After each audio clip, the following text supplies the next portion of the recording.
The storm that swept across the Arizona Territory that November evening in 1873 came without warning, turning the dusty trails into rivers of mud and the sky into an angry canvas of black and purple. Samuel Wade had been riding the fence line of his ranch when the first drops hit, fat and cold against his weathered face. He was 3 miles from the main house, leading his horse through the downpour when he heard it. A sound that didn't belong to the storm. A cry, weak and desperate, barely audible over the thunder. Samuel had learned long ago to trust his instincts. During the war, that instinct had saved his life more times than he could count. And now, something in that cry pulled at him, urgent and undeniable. His horse, a sturdy roan named Copper, nickered nervously, ears swiveling toward the sound. Lightning split the sky, illuminating the landscape in stark white flashes, and in one of those flashes Samuel caught a glimpse of something dark against the rocks ahead. Samuel stopped, his hand instinctively moving to the revolver at his hip. In this territory, sounds in the night meant trouble more often than not. But this wasn't the sound of danger approaching. It was the sound of someone in desperate need. He found her collapsed against a rocky outcropping, her dress torn and muddy, her dark hair plastered to her face. In her arms, wrapped in what had once been a fine shawl, was a bundle that moved and whimpered, a baby. The woman's eyes flickered open as Samuel approached, and in them he saw a terror so profound it stopped him in his tracks. "Please," she whispered, her voice cracking, "please don't let them take my baby." Samuel didn't hesitate. He shrugged off his heavy leather jacket and wrapped it around her trembling shoulders, then carefully lifted both mother and child. The woman was light, too light, and he could feel her shaking against him. The baby couldn't have been more than a few months old, let out a small cry that tore at something deep in Samuel's chest. "I've got you," he said, his voice steady despite the chaos of the storm. "Both of you. You're safe now." The ride back to the ranch house felt endless. Samuel kept the woman cradled against his chest, protecting both her and the child from the worst of the rain. She drifted in and out of consciousness, mumbling words he couldn't quite make out. Names, maybe. Warnings. Once she gripped his shirt with surprising strength and said, clear as day, "They'll come. They always come." The rain had turned the trail treacherous, and Copper picked his way carefully through the darkness. Samuel talked to the woman as they rode, keeping his voice steady and calm, telling her she was safe now, that help was just ahead. He didn't know if she could hear him through her delirium, but he kept talking anyway. The baby stirred against his chest, and he adjusted his hold, making sure the small bundle stayed warm and dry beneath the folds of his jacket. By the time the lights of the ranch house came into view, Samuel's arms ached from holding his precious cargo, but he didn't loosen his grip for a moment. Martha must have seen them coming, because the door flew open before he even reached the porch steps, warm light spilling out into the storm. When they finally reached the ranch house, Samuel's housekeeper, Martha, a woman who had been with him since his wife passed 5 years prior, took one look at the scene and sprang into action. Within minutes, the woman and baby were in the spare room. The fire was blazing, and Martha was heating water and gathering blankets. "Who is she?" Martha asked, her experienced hands checking the woman's pulse, her temperature. "Don't know," Samuel replied, standing in the doorway, water dripping from his clothes onto the wooden floor. "Found her out by the East Ridge. She was running from someone." The woman's eyes opened then, focusing on Samuel with sudden intensity. "They'll kill you," she said, her voice stronger now. "If you help us, they'll come for you too. You should let us go." Samuel pulled up a chair beside the bed. "Ma'am, I'm not in the habit of turning away women and children into storms. Now, you want to tell me who they are?" The woman looked at her baby, now nursing quietly, and her eyes filled with tears. "My name is Elena Martinez. This is my daughter, Sophia. And the men looking for us won't stop until they find what they think I have." Over the next hour, as the storm raged outside and Martha tended to Sophia, Elena told her story. She'd been married to a man named Carlos Martinez, a clerk who worked for the Southern Pacific Railroad in Tucson. Carlos had been a good man, honest and hard-working. Too honest, as it turned out. He'd discovered something: irregularities in the railroad's accounts, money disappearing, routes being changed to benefit certain businessmen, land deals that didn't sit right. Carlos had made copies of the documents, hidden them away, and planned to take them to the territorial marshal. But someone found out. 3 weeks ago, men came to their house in Tucson. Carlos told Elena to run, to take Sofia, and go. She heard the confrontation as she fled through the back door, heard the sounds that told her she'd never see her husband again. "They think I have the documents," Elena said, her voice hollow. "Carlos's partner, a man named Thornton, he's convinced Carlos gave them to me. He's sent men, rough men, to track me down. I've been running ever since, trying to get to Santa Fe where my brother lives. But they keep finding me. I don't even have the documents. Carlos never told me where he hid them." Samuel leaned back in his chair, processing the information. He knew the name Thornton. Everyone in the territory knew Richard Thornton. The man had his fingers in every profitable enterprise within 500 miles. Mining operations, cattle contracts, land speculation, and, yes, the railroad. He was wealthy, powerful, and utterly ruthless in protecting his interests. "How many men?" Samuel asked. "At least 4 that I've seen. Maybe more. They're not lawmen, Mr. Wade. They're killers, professional ones, the kind that don't leave witnesses." Samuel stood and walked to the window, looking out at the storm. His ranch was isolated, which had always been a blessing. Now it might be a curse, but he'd made his choice the moment he'd wrapped his jacket around this woman's shoulders. "You'll stay here," he said, "both of you, until we figure this out." "You don't understand," Elena said desperately. "These men won't hesitate. They'll burn your ranch down if they have to. They'll hurt anyone who gets in their way." Samuel turned back to her, and in his eyes was the hardness that had helped him survive 3 years of war and 20 years in this unforgiving territory. "Ma'am, I've faced down Comanche war parties, bandits, and carpetbaggers. I've built this ranch from nothing and defended it against everything this land could throw at me. I'm not about to let some hired thugs frighten me away from doing what's right." Martha, who'd been quietly listening, spoke up. "The hands need to know, Samuel. If trouble's coming, they deserve fair warning." Samuel nodded. "First Light, I'll talk to them. Any man who wants to ride out, I'll pay him his wages and no hard feelings, but I'll ask for volunteers to help fortify the place, and we'll need someone to ride to Fort Verde. Get word to the army." The next morning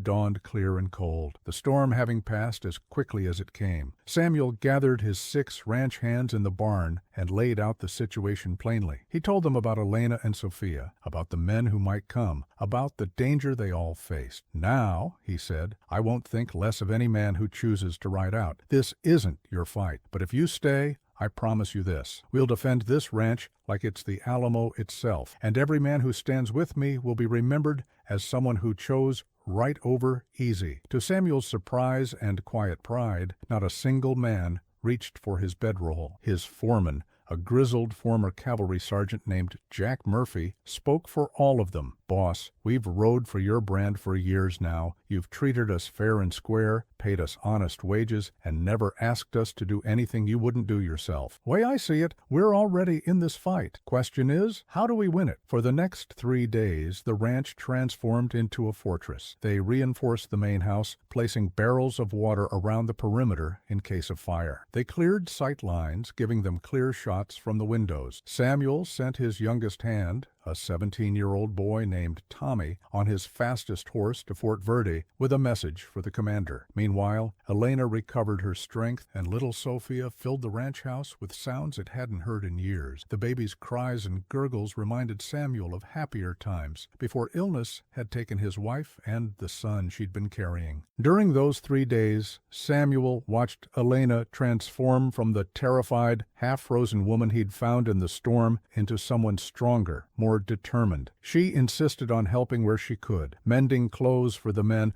preparing meals alongside Martha, despite the older woman's protests. In the evenings after Sofia was asleep, Elena would sit with Samuel on the porch, and they'd talk about their lives, their losses, their hopes. She told him about Carlos, about how they'd met at a church social in Tucson, how he'd courted her with poetry and promises of a good life, how those promises had been kept right up until the moment his conscience wouldn't let him look away from wrongdoing. Samuel found himself sharing things he hadn't spoken of in years, about Catherine, about the dreams they'd had for their ranch, about the emptiness that had filled his days since her passing. "You would have liked her," Samuel said one evening, watching the sun paint the desert in shades of orange and gold. Catherine had this way of seeing the best in everyone. She'd have taken you in without a second thought. Would have loved having a baby in the house again. Elena reached over and squeezed his hand. I think she'd be proud of the man you've become, the man you still are. The men noticed the change in their boss, too. There was a lightness to Samuel's step that hadn't been there before, a purpose beyond just surviving another day. Murphy commented on it one morning while they were reinforcing the barn doors. Boss seems different, one of the younger hands observed. Can't quite put my finger on it. Murphy, who'd known Samuel longer than any of them, smiled knowingly. Man's got something to fight for again, something beyond just himself. Makes all the difference in the world. On the fourth morning, the riders came. Samuel spotted the dust cloud from the watchtower he'd had the men build. 5 riders moving with purpose toward the ranch. He rang the bell. 3 short pulls, the signal they'd agreed upon. Within seconds, every man was at his post, rifles loaded and ready. The riders stopped at the property line, a prudent 200 yards from the house. One of them, a tall man in a black coat and hat, rode forward alone, his hands visible and empty. I'm looking for a woman, he called out. His voice was cultured, educated, not what Samuel expected from a hired gun. Goes by the name Elena Martinez. She may be traveling with an infant child. We have reason to believe she might have sought shelter here. Samuel stepped out onto the porch, his own hands empty,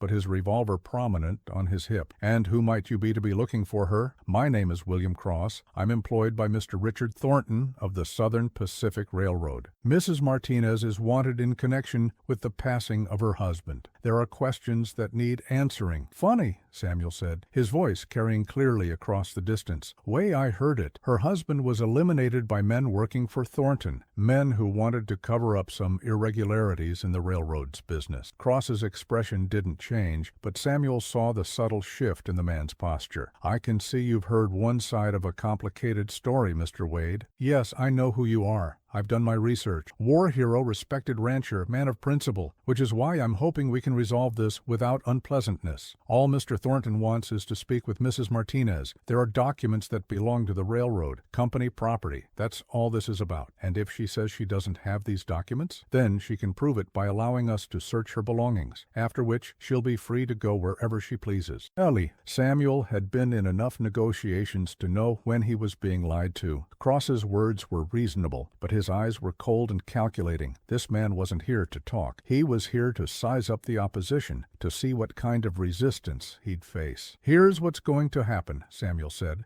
his voice hard as iron. You and your men are going to turn around and ride back to wherever you came from. Mrs. Martinez is under my protection. She'll stay here as long as she likes. And if you or anyone else tries to harm her or her child, well, we'll have ourselves a different kind of conversation. Cross sat still for a long moment, then smiled. It wasn't a pleasant expression. Mr. Wade, I admire your principles. I truly do. But you're making a mistake. Mr. Thornton is not a man who accepts no for an answer. He has resources you can't imagine. He has influence that reaches all the way to the territorial governor. And he has men, many men, who will do whatever is necessary to protect his interests. I'm sure he does, Samuel replied. But right now, those men are staring down the barrels of 6 Winchester rifles, all held by men who can shoot the wings off a fly at this distance. So I'd suggest you think carefully about your next move. Cross's smile faded. This isn't over. No, Samuel agreed. I don't expect it is. The riders withdrew, but Samuel knew they wouldn't go far. He'd bought time, nothing more. That evening, he sat with Elena in the main room while Martha rocked Sophia to sleep. I'm sorry, Elena said quietly. I've brought this danger to your door. Maybe I should go. Try to lead them away. And how far do you think you'd get? Samuel asked. A woman alone with a baby? They'd overtake you before nightfall. No, you're safer here. We're all safer if we stand together. Elena looked at him with something like wonder. Why are you doing this? You don't know me. You don't owe me anything. Samuel was quiet for a moment, staring into the fire. My wife, Catherine, she passed 5 years back. She was pregnant with our first child. Complications. I lost them both in one night.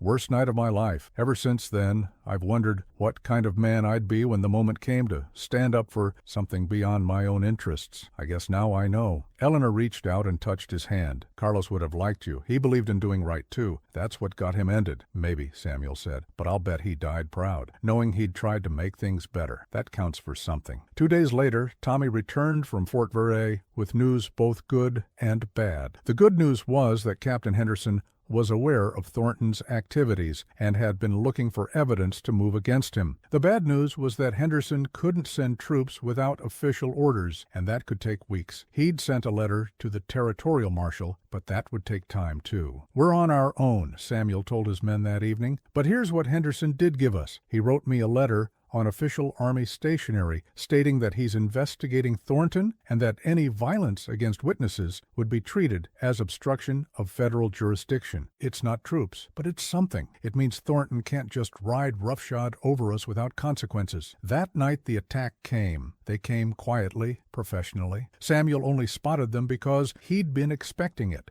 keeping watch from the tower with field glasses, shadows moving in the darkness, at least a dozen men spreading out to surround the ranch house. Samuel rang the alarm bell, and the ranch erupted into controlled chaos. Men took their positions, checking their rifles, steeling themselves for what was coming. Samuel had Elena and Martha take Sophia down into the root cellar, the safest place on the property. "Stay down there no matter what you hear," he told them. "Don't come up until I or one of the men comes for you." Elena gripped his arm. "Please be careful. Sophia needs good men in this world." The first shots came from the tree line, test shots, probing their defenses. Samuel's men held their fire, waiting for clearer targets. The attackers tried to advance under cover of darkness, but Samuel had prepared for this. At his signal, Murphy lit the lanterns they'd positioned around the property, suddenly flooding the open ground with light. Caught in the open, 3 of the attackers scrambled for cover. Samuel's men opened fire, controlled shots,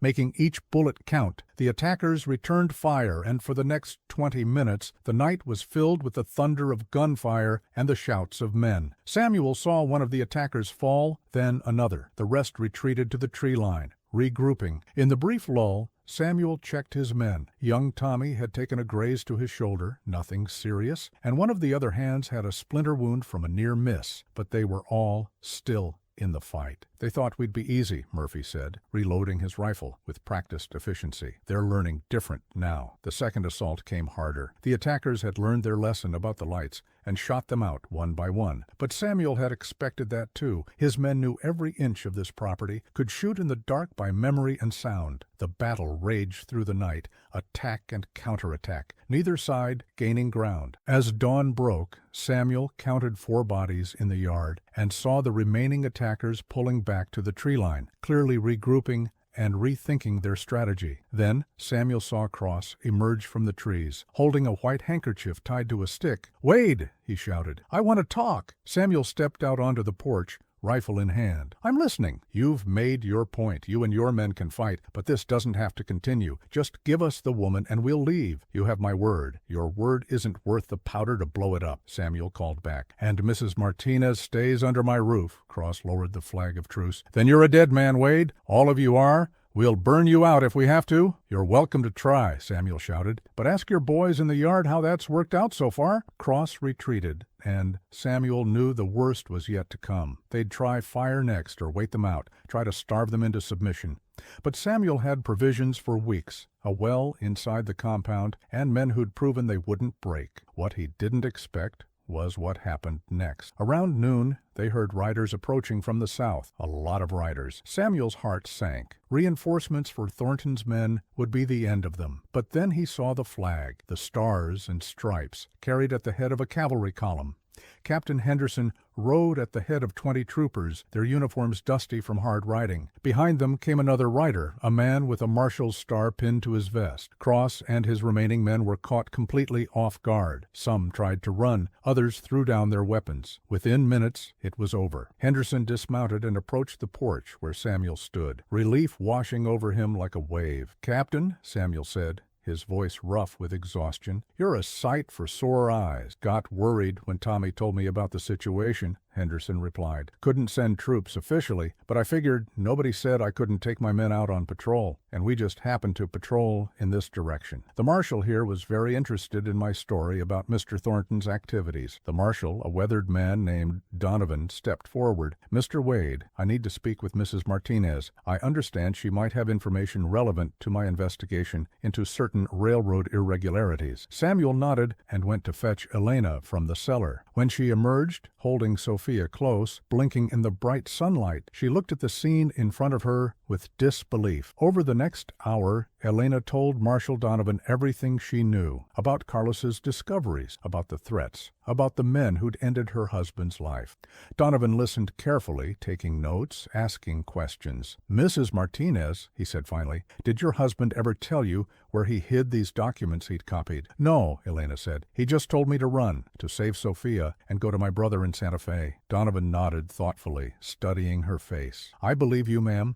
And based on your testimony and what we've seen here today, I have enough to move forward. Mr. Cross, I'm placing you under arrest for attempted violence against a federal witness, conspiracy to obstruct justice, and about half a dozen other charges I'll think of on the ride back to Tucson." Cross, his hands now bound, laughed bitterly. "You think this changes anything, Marshal? Thornton owns half the judges in this territory. I'll be out before you finish the paperwork." "Maybe," Donovan admitted, "but then again, maybe not. See, Captain Henderson here has been building a case with the Army's legal department. Turns out the railroad's been cheating the government on land grants and supply contracts. That makes it a federal matter. And federal judges? Well, they're a bit harder to buy."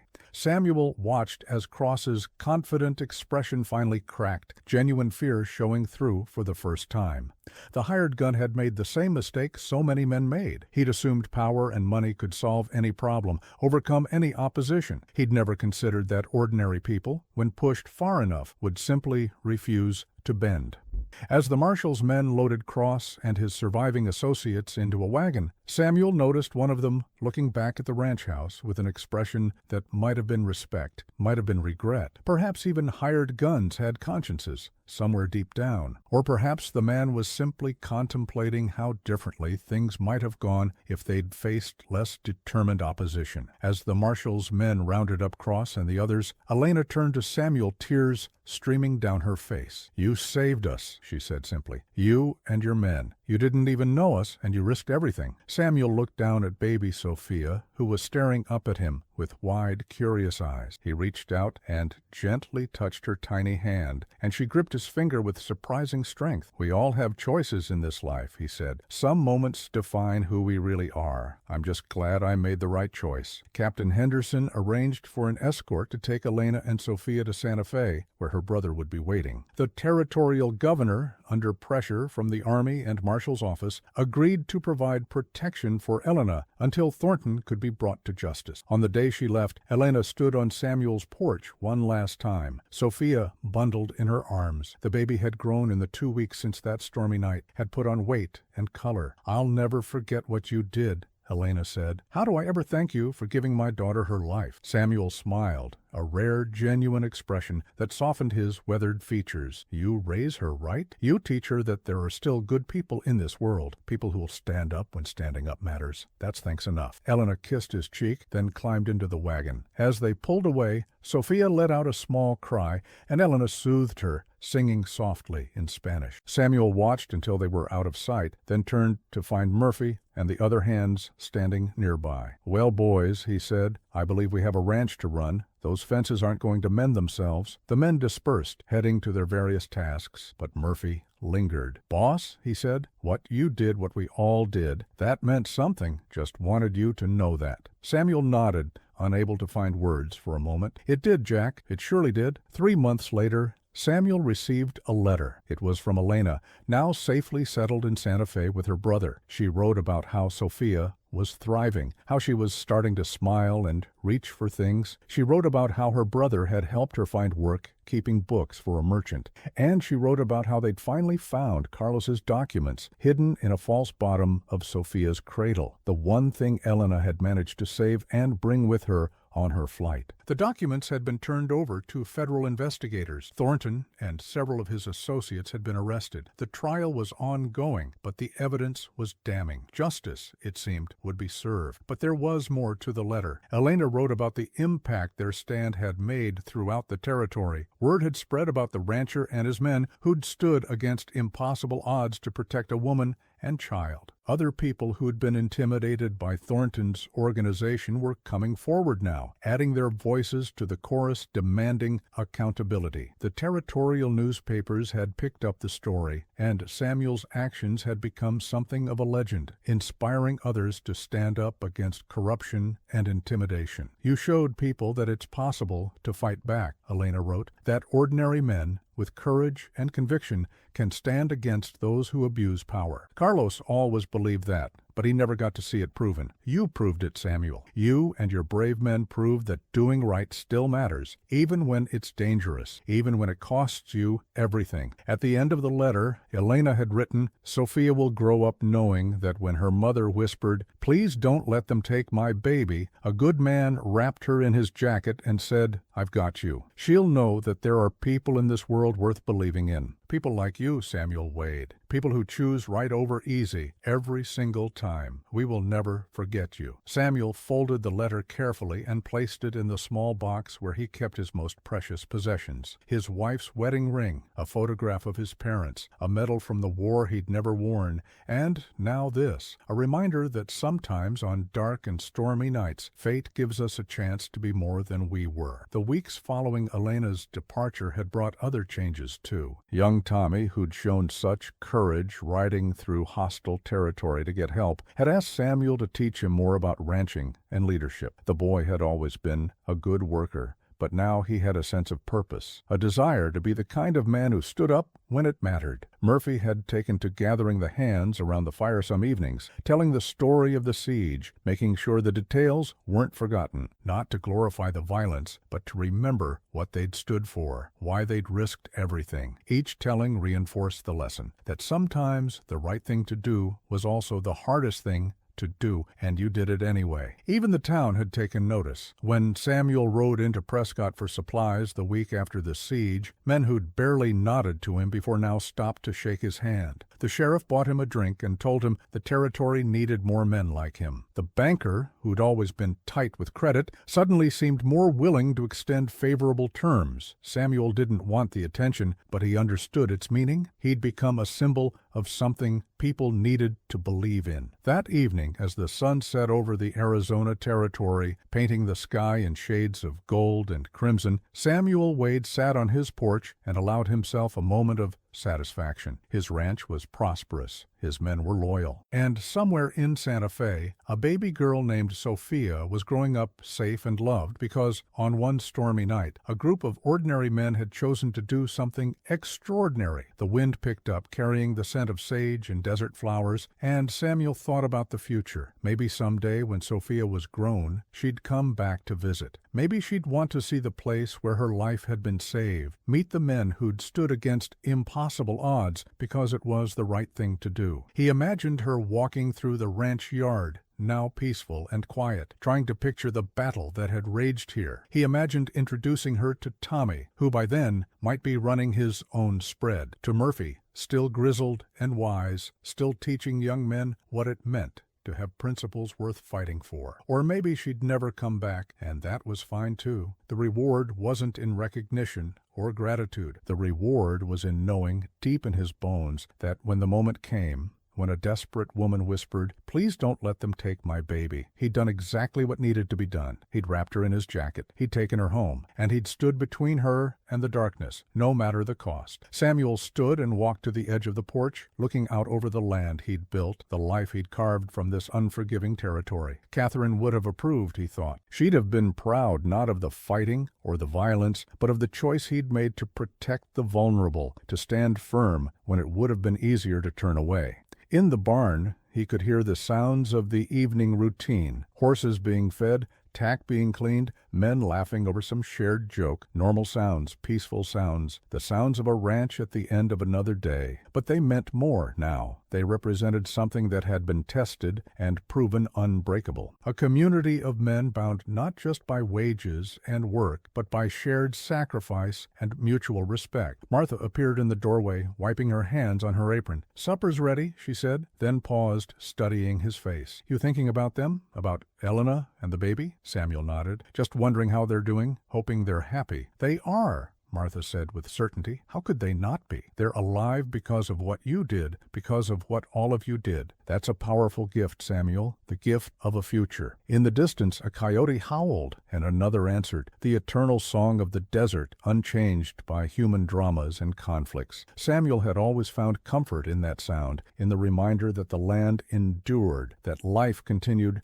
regardless of individual struggles. He thought about Cross, probably sitting in a jail cell in Tucson, waiting for a trial that would determine the rest of his life. He thought about Thornton, whose empire of corruption was crumbling around him, who'd learned too late that money and power couldn't buy everything. There was a lesson in that for anyone who cared to see it. Justice might be slow, might be difficult to achieve, but it was possible. It was worth fighting for. Samuel went to bed that night with a clear conscience and a quiet heart. He'd face whatever tomorrow brought, as he always had, with courage and conviction, because that's what good men did. They showed up, they stood firm, and they made sure that babies stayed with their mothers, no matter who came calling. The stars came out over the Arizona Territory, brilliant and countless, in the dark sky. And in a ranch house on the edge of civilization, a man who had once lost everything slept peacefully, knowing he'd helped save everything for someone else. Somewhere in the darkness, an owl called out, hunting for prey. The horses shifted in their stalls, comfortable and safe. The men in the bunkhouse settled in for the night, their sleep easier, knowing they'd stood for something that mattered. And in Santa Fe, though Samuel couldn't know it, Elena rocked her daughter to sleep, singing a lullaby in Spanish about brave men and stormy nights, about angels who appear when you need them most. The story would be told and retold in the years to come, in saloons and around campfires, on ranches, and in town squares. The details would change with each telling, growing more dramatic, more legendary, but the heart of it would remain true. A woman in desperate need, a man who chose to help, and a stand that proved that ordinary people, when they choose courage over comfort, can change the course of history. It was enough. It was more than enough. It was everything.